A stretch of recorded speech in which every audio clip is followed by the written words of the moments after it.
ou qui va nous occuper, c'est la question de l'innovation. Qu'est-ce que c'est que l'innovation? Donc, si on regarde une définition de Larousse, il y a vraiment la notion de remplacer quelque chose d'ancien dans un domaine, quelque chose quelconque, avec quelque chose de nouveau. Et si on prend un des gourous du siècle passé du management, Peter Drucker, donc il dit que vraiment c'est un outil spécifique pour l'entrepreneuriat qui permet d'exploiter des possibilités de changement, des opportunités et de se créer des opportunités d'affaires. Mais il y a une définition un peu plus récente de l'OCDE que j'ai beaucoup appréciée parce que ils disent déjà dans cette définition que l'innovation, il faut la sortir de notre pensée habituelle. Ah, c'est pour la recherche et développement. C'est vraiment, ça sort, il faut impliquer les utilisateurs, les fournisseurs. Donc, ça va beaucoup plus loin et ça peut aller au-delà des frontières entre organisations, entre pays, entre institutions. Et ce que j'ai aussi aimé, c'est qu'il cite les organismes à but non lucratif. Donc, si on revient un petit peu aux règles anciennes de l'innovation, et les règles toutes simples, c'était la règle des 3 A, on disait faire autre chose autrement ailleurs. Donc, autrement, c'est plutôt la question d'un procédé. Autre chose, c'est un autre produit, ailleurs, un autre marché. Donc, il y avait déjà cette notion de dire, OK, on va innover des produits et sur des marchés différents, et éventuellement, on travaillera d'une manière différente. Mais on a eu aussi des évolutions. Donc, l'innovation, là, je vais revenir au présent, selon l'OCDE. Donc, ils ont aussi les innovations de procédés, de produits et de commercialisation, qui sont les autres marchés. Mais ils ont rajouté aussi l'innovation d'organisation. Donc, avoir des nouvelles méthodes organisationnelles, des nouvelles organisations du lieu de travail, mais aussi des nouvelles relations extérieures. Donc, on s'ouvre déjà un petit peu. En revenant un petit peu au siècle passé, donc il y avait l'innovation selon Schumpeter, qui est un des plus connus quand on parle d'innovation. Lui aussi parlait d'organisation, de procédés, de produits et de marchés, mais aussi plus spécifiquement de nouvelles matières premières, ou sources d'énergie. Par exemple, les gaz de schiste, même si c'est très polluant, c'est une innovation qui a été apportée parce qu'on a une matière première qui est différente. Ce qui s'est passé, c'est que si on regarde du modèle de l'OCDE à Schumpeter, on voit qu'il y a une correspondance parfaite pour les 4 premiers blocs et ce nouveau bloc en orange qui est la matière première. Si on va un petit peu plus loin, on peut réfléchir, bon, tout le monde connaît pratiquement le Business Model Canvas de Osterwalder et Pigner, qui a été lancé dans les années 2000 et qui permet de faire une modélisation d'organisation avec 9 blocs. Et si on regarde la question d'innovation, où est-ce qu'on peut innover dans ces blocs? Ben, on reprend nos 5 blocs antérieurs.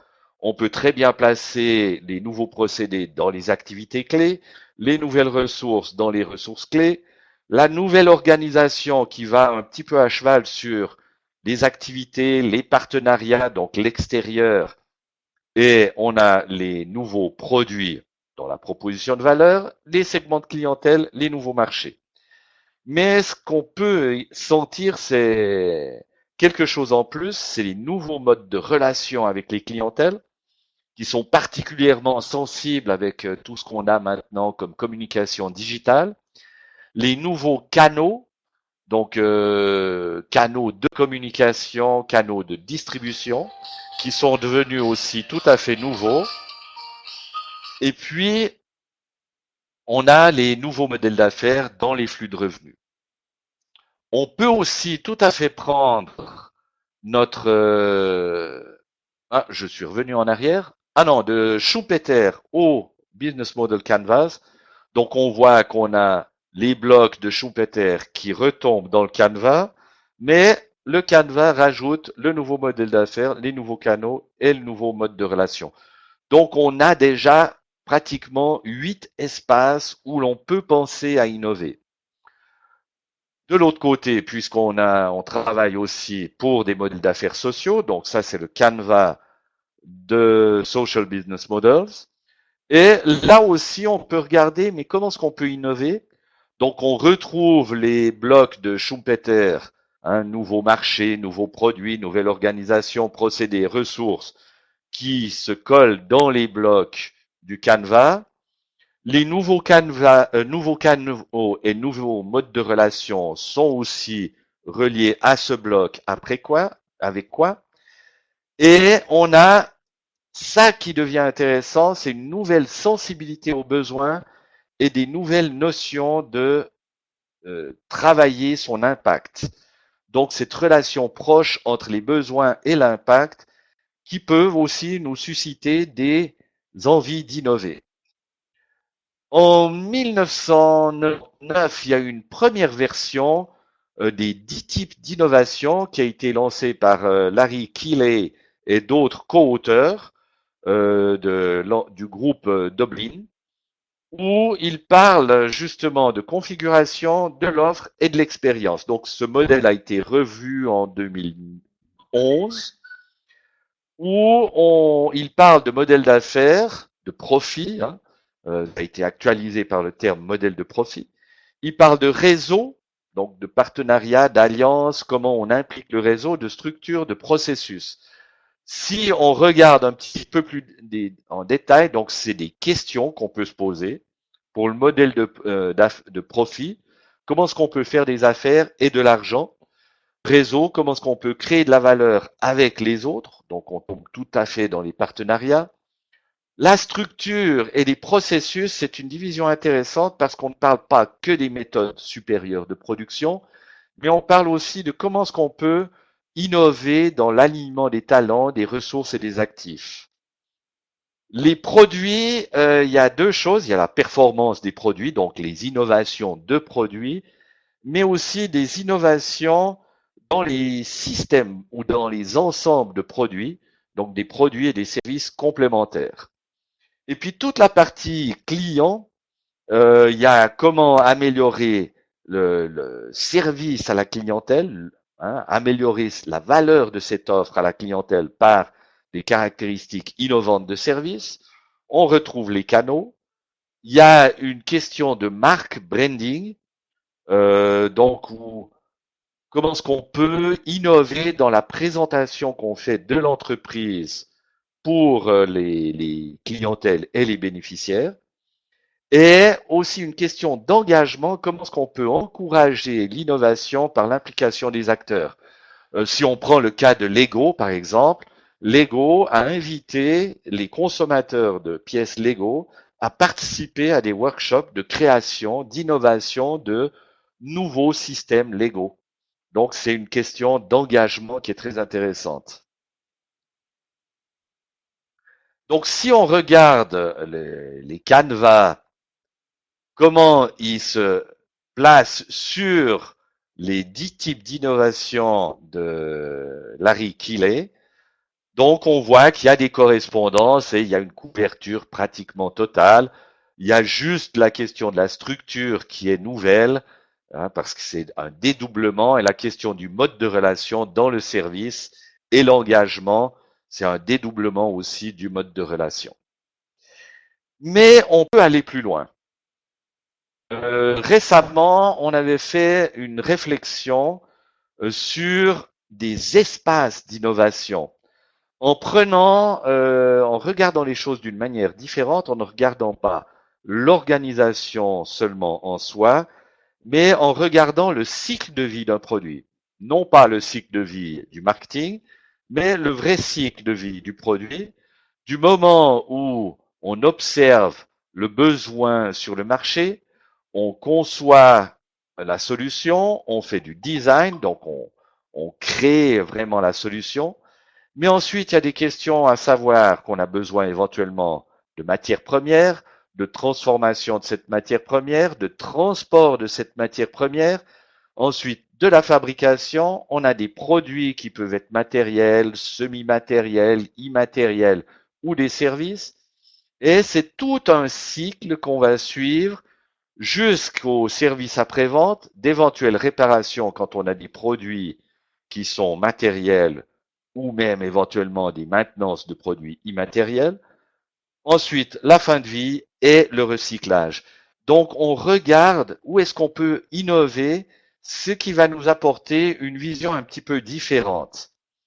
Donc là, je vais repasser assez rapidement donc la question du cycle de vie d'un produit vu par le marketing, qui est une vision de l'organisation sur l'introduction d'un produit sur le marché, la croissance des ventes, la maturité jusqu'au déclin des ventes sur le marché. Le cycle qui nous a intéressé, donc nous, c'était vu par les espaces d'innovation. Donc, là, on va repasser. Donc, les espaces qu'on a imaginés, c'est premièrement, on explore le terrain, on observe le contexte pour voir où des besoins existent. Donc, il y a éventuellement des manières d'innover là-dessus. On peut éventuellement faire du crowd observation, pourquoi pas. On a l'idéation, donc le processus de génération d'idées. On peut avoir des séances de brainstorming publiques où des gens viennent apporter des idées. On a le design, où il existe déjà des modalités de crowdsourcing. Ensuite, là, on arrive à la suite. Donc, quand on parle de produits, il y a l'extraction, la récolte de matières premières. On peut avoir des pré-transformations de ces produits de base à partir de la matière première pour avoir des produits semi-finis qui seront intégrés ensuite dans la fabrication. Il y a toujours des questions de transport. On peut transporter en avion, en bateau, ou on peut se servir localement. Donc, on peut innover aussi certaines choses dans cet espace de transport. La production, il y a la fabrication, conditionnement. Là, on n'a pas créé un espace spécifique, mais il y a les ressources humaines, l'énergie consommée. Tout ça, ça fait partie de la production. Ça peut être des chaînes de production ou ça peut être simplement des bureaux de production de services immatériels ou de services. On peut avoir des produits matériels, physiques, ou des logiciels, des musiques qui sont immatériels ou semi-matériels quand on pense à l'utilisation d'une boîte pour mettre un CD pour transmettre de la musique. Ensuite, bien entendu, il y a des opérations de promotion. Là aussi, c'est un espace d'innovation. Ensuite, il y a des transactions. On peut aujourd'hui voir de nombreux modes de transactions qui reviennent à la mode d'une manière relativement innovante, où par exemple, on ne vend plus un matelas pour un hôtel, on le loue pour son utilisation à la nuit. Donc, c'est des formes de transactions qui deviennent différentes. Il y a les modèles aussi de transactions où on vous donne une machine à café, mais on vous vend ensuite des capsules, où on vous donne l'imprimante et on vous vend ensuite les cartouches. Il y a la question de la distribution. Euh, Est-ce qu'on peut être innovant dans les modes de distribution ou de transport des personnes responsables de l'exécution des services? Il y a la manière d'exécuter des services aussi, où on peut avoir des espaces d'innovation.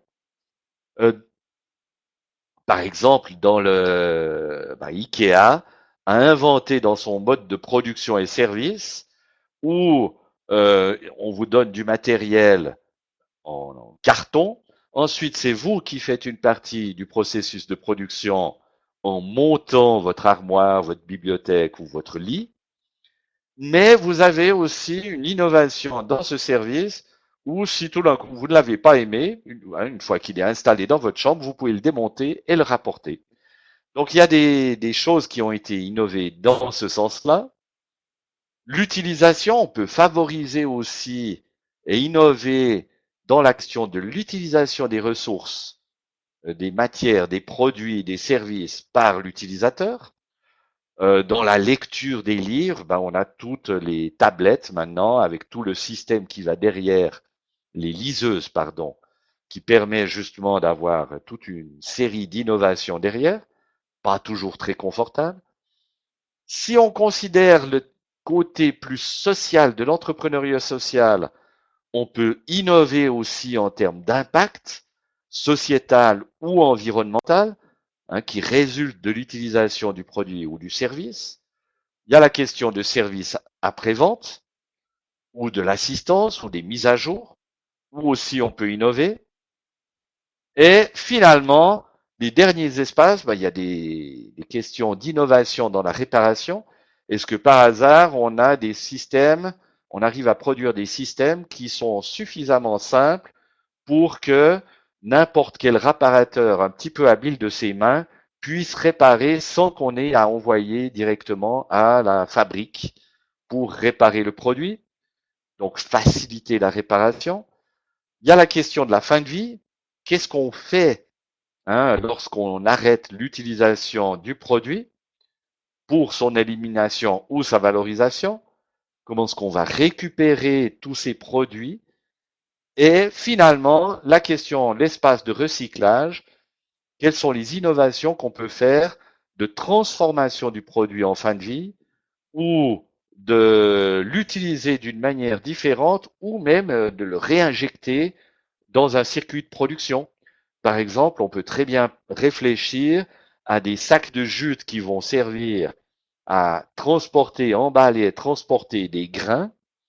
On pourrait très bien ensuite, une fois qu'ils commencent à ne plus servir, à ne plus être utilisables pour ce processus, dire, OK, on va le mettre à disposition de tous ceux qui produisent du gazon, où ils vont pouvoir les découper, les étendre, et ça va servir de trame pour favoriser la création de gazon pour des terrains de golf par hasard.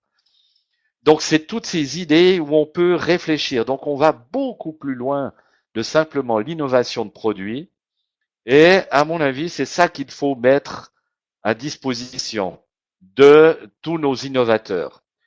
Donc, si on regarde, on reprend nos 10 types d'innovation de Larry et Keeley et qu'on les applique sur les espaces, donc on voit qu'il y a une correspondance très, très, très bonne, mais quand même intéressant de voir qu'avec ces espaces, on apporte quelque chose de nouveau, on apporte quelque chose de plus serré, de plus détaillé en termes d'innovation sur la matière première, sur la conception, le design et l'observation du terrain, et sur la question du recyclage. Donc là, on va retrouver des innovations dans ce qui s'appelle aujourd'hui l'éco-construction ou l'éco-conception.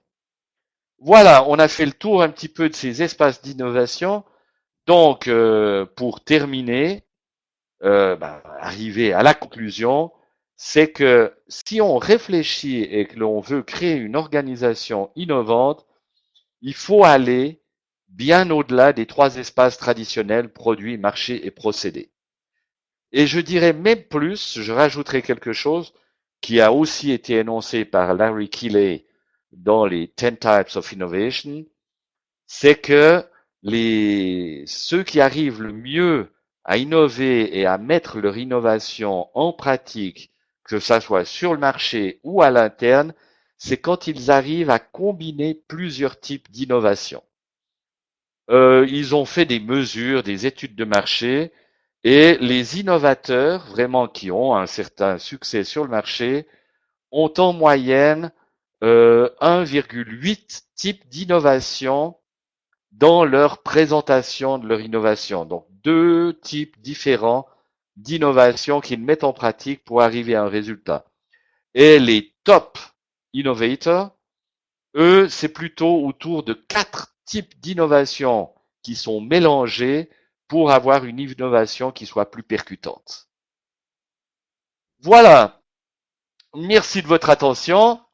Euh, il y a toujours le PS, donc qu'on a mis aussi dans l'annonce. On accepte très volontiers les contributions au chapeau virtuel parce qu'on peut difficilement faire passer un chapeau par le microphone.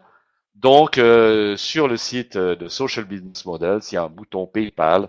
et vous pouvez l'utiliser pour faire une petite contribution pour la préparation et la diffusion du webinaire. Ça nous aidera aussi à supporter les coûts de location de la plateforme. Voilà, je laisse maintenant la place aux questions. Véronique.